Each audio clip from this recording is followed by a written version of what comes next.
ഈ video motor വാഹന വകുപ്പിലെ എല്ലാ ഉദ്യോഗസ്ഥന്മാരെ ഉദ്ദേശിച്ചല്ല. ഏതാനും ചില ചെറ്റകളായിട്ടുള്ള ഉദ്യോഗസ്ഥന്മാരുണ്ട്, അവർക്കെതിരെ വേണ്ടി മാത്രം ചെയ്യുന്ന ഒരു വീഡിയോ ആണ്.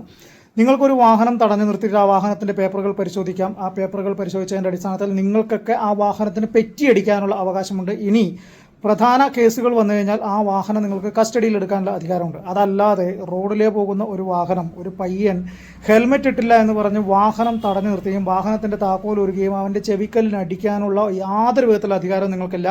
നിങ്ങളെപ്പോലുള്ള ചില ഉദ്യോഗസ്ഥന്മാരാണ് മോട്ടോർ വാഹന വകുപ്പിലെ മുഴുവൻ ഉദ്യോഗസ്ഥന്മാരെയും പറയിപ്പിക്കുന്നത്. അതുകൊണ്ട് തന്നെ ഞാൻ പറയുന്നു, ഈ വീഡിയോ അത്തരത്തിലുള്ള ടാർഗറ്റ് ചെയ്യപ്പെട്ട ചില ഉദ്യോഗസ്ഥന്മാർക്ക് വേണ്ടി മാത്രമുള്ളതാണ്. അല്ലാതെ മോട്ടോർ വാഹന വകുപ്പിലെ നല്ലവരായ മറ്റ് ഉദ്യോഗസ്ഥന്മാർക്ക് ആർക്കും എതിരെയുള്ളതല്ല എന്നത് മാത്രം ഇവിടെ ഓർമ്മിപ്പിക്കുകയാണ്. മോനെ, നീ ഈ ആൾക്കെതിരെ കേസിന് പോകണം.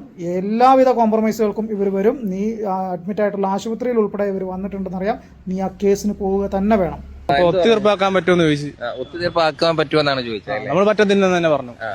ഇപ്പോ ഈ വാർത്തയായിട്ട് ബന്ധപ്പെട്ട് CCTV വിഷ്വല് വന്നത് ഉടനെ തന്നെ ഈ അഭയെ കോണ്ടാക്ട് ചെയ്യുകയും ഇപ്പോൾ കന്യാകുളങ്ങര ഗവൺമെന്റ് ഹോസ്പിറ്റലാണെന്ന് പറയുകയും ഹോസ്പിറ്റലിലേക്ക് വരികയും ചെയ്തു. അപ്പോഴാണ് പെട്ടെന്ന് ശ്രദ്ധയിൽപ്പെടുന്നത് ഈ ഉദ്യോഗസ്ഥർ സഞ്ചരിച്ച വാഹനം ഇതിലേക്ക്, ഈ ഹോസ്പിറ്റലിലേക്ക് കടന്നു വരികയും നമ്മുടെ മൈക്ക് കണ്ടപ്പോൾ തന്നെ അതേ സ്പീഡിൽ തിരിച്ചു പോവുകയും ചെയ്യുന്ന കാഴ്ചയാണ് ഇപ്പോൾ കാണുന്നത്.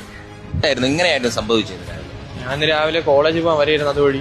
എവിടെയാ പഠിക്കുന്നത്? എവിടെയാണ്? മുസ്ലിം കോളേജ്, വെഞ്ഞാറമൂടാണ് കോളേജ്. അപ്പം എന്റെ ഇവിടെ പള്ളിപ്പുറത്താണ്. ഞാൻ അപ്പോൾ പോത്താങ്കൊണ്ടൊരു കോളേജിൽ പോകാൻ വരെയായിരുന്നു. അപ്പം ഒരു വളവ് ഇങ്ങനെ തിരിഞ്ഞതും ഇവര് അവിടെ കിടക്കിയിരുന്നു. അപ്പൊ വളവാണ്ട് നമുക്ക് പെട്ടെന്ന് കാണാൻ പറ്റൂല. ഒരു സാറ് ലൈനിന്റെ നടുക്കേറി എന്റെ റോഡിന്റെ നടുക്ക് ക്രോസ് ചെയ്ത് ഇറങ്ങിയിരുന്നു. പെട്ടെന്ന് തന്നെ കണ്ടത്, എനിക്ക് ഹെൽമെറ്റ് ഇല്ലായിരുന്നു, എന്റെ ഹെൽമെറ്റ് ഫ്രണ്ടിൽ ഇരിക്കുന്നു. അപ്പൊ പെട്ടെന്ന് തന്നെ കണ്ടതും ഫ്രണ്ടിലോട്ട് ഇങ്ങനെ എന്റെ ഇതിലോട്ട് വന്നിട്ട് കൈ കാണിച്ച് നിർത്തി. അപ്പൊ ആ സാറിന് ഇടിക്കാതിരിക്കാൻ വേണ്ടി ഞാൻ ഇങ്ങനെ വെട്ടിച്ചൊന്ന് ഒതുക്കി നിർത്തി. അപ്പൊ എന്റെ പിറകെ ഇങ്ങനെ ബൈക്കിൽ പിടിച്ചിങ്ങനെ ഓടി വന്നിട്ട് ഞാൻ നിർത്തിയ സമയത്ത് തന്നെ എന്നെ ഇവിടെ ഒരു 3-4 അടി അടിക്കുകയും ചെയ്ത് ചെവിയിലും അടിച്ചായിരുന്നു. അടിച്ചതിന് ശേഷം എന്ത് പറഞ്ഞായിരുന്നു? ആ സാറിനെ ഞാൻ ഇടിച്ചൊല്ലാണ് വന്ന മനഃപൂർവ്വം. ഞാൻ ഇത് നിർത്തിയില്ല, സാറിനെ ഇടിച്ചു വന്നിട്ട് പോയാണ് നിൽക്കണത്.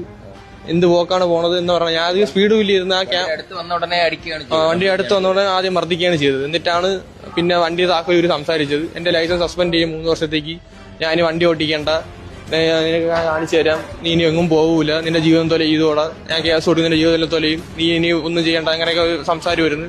പിന്നെ എന്നെ വിളിച്ച് കുറെ ചീത്തയും പറഞ്ഞു. എന്റെ അമ്മ, അപ്പൊ ഞാൻ ലൈസൻസ് എടുക്കേണ്ട അമ്മയെ വിളിച്ചായിരുന്നു. അപ്പൊ അമ്മയെ വിളിച്ചിട്ട് ആ ഫോൺ വാങ്ങിച്ചിട്ട് അതിൽ അമ്മ എന്തൊക്കെയാ പറഞ്ഞു. അമ്മയായിട്ട് ഒരു 600-500 രൂപ കൊണ്ടുപോവാ, അല്ലെങ്കിൽ 1100 അവിടെ വെച്ച് തന്നെ 600-500 രൂപ കൊണ്ടുപോവാ, ഞാൻ വിളിക്കാം, സ്റ്റേഷനിലല്ല വരാൻ പറ, ഫോൺ എന്നിട്ട് ഞാൻ വിളിക്കാം. അതായത് 6500 രൂപ കൊണ്ടുവരണം എന്നുള്ളതാണ് പറഞ്ഞത്. അത് അതായത് ഫൈനായിട്ടല്ല പറയുന്നത്. അതെനിക്കറിയാം. കാരണം ഫൈൻ എന്ന് പറഞ്ഞാൽ ഹെൽമെറ്റ് വയ്ക്കാതെ 500 രൂപ പറ്റിയാണുള്ളത്. ബാക്കി വണ്ടിക്ക് വേറെ കുഴപ്പമില്ല, സ്പ്ലെൻഡറാണ്, വേറെ മോഡിഫിക്കേഷൻ ഒന്നുമില്ല. ഹെൽമെറ്റില്ലാതെ 500 രൂപ ഉണ്ട്. അല്ലാതെ എന്തിനാണ് അദ്ദേഹം പറഞ്ഞത്? 6500 രൂപ കൊണ്ടുവന്നു കഴിഞ്ഞാല് വണ്ടിയുടെ ചാവി തരാമെന്നാണ്. കണ്ടല്ലോ, ഒരു കോളേജിൽ പോകുന്ന ഒരു പയ്യനെ തടഞ്ഞു നിർത്തിയിട്ട് അവൻ്റെ പേര് ഹെൽമെറ്റ് ഇല്ല എന്ന് പറഞ്ഞിട്ട് അവൻ്റെ പേരിൽ കേസെടുക്കും. നിന്നെ ഞാൻ എക്സാം എഴുതാതിരിക്കാനും അതുപോലെ തന്നെ പുറത്ത് വിദേശത്തെ ജോലിക്ക് പോകാൻ പാസ്പോർട്ട് കിട്ടാത്ത വിധത്തിലുള്ള കേസുകൾ നിൻ്റെ തലയിൽ കെട്ടിവെക്കും. പിന്നെ ആ പയ്യൻ ഇങ്ങനൊരു സംഭവം ഉണ്ടായി എന്ന് അമ്മയെ വിളിച്ചു പറയുമ്പോൾ ഫോൺ തട്ടിപ്പറിച്ചിട്ട് അമ്മയോട് അസഭ്യം പറയും. ഇതാണ് മോട്ടോർ വാഹന വകുപ്പിലെ ആ ഉദ്യോഗസ്ഥൻ ചെയ്തിരിക്കുന്നത്. CCTV ദൃശ്യങ്ങൾ പുറത്തു വരികയും പയ്യൻ കേസുമായിട്ട് മുന്നോട്ട് പോവുകയും ചെയ്തതോടുകൂടി ആകെ മൂട്ടിന് തീ പിടിച്ചിട്ട് ആശുപത്രിയിൽ ഉദ്യോഗസ്ഥന്മാർ വരുന്നു.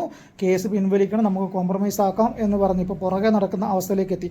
ഇവനൊക്കെ എന്താ വിചാരിച്ചത്? നാട്ടിലുള്ള ചെക്കന്മാരെ അല്ലെങ്കിൽ ആരെങ്കിലും കയ്യേറ്റം ചെയ്ത് കഴിഞ്ഞാൽ അവരൊക്കെ ആ വഴിക്ക് അങ്ങ് പോകുന്നു വരികയോ?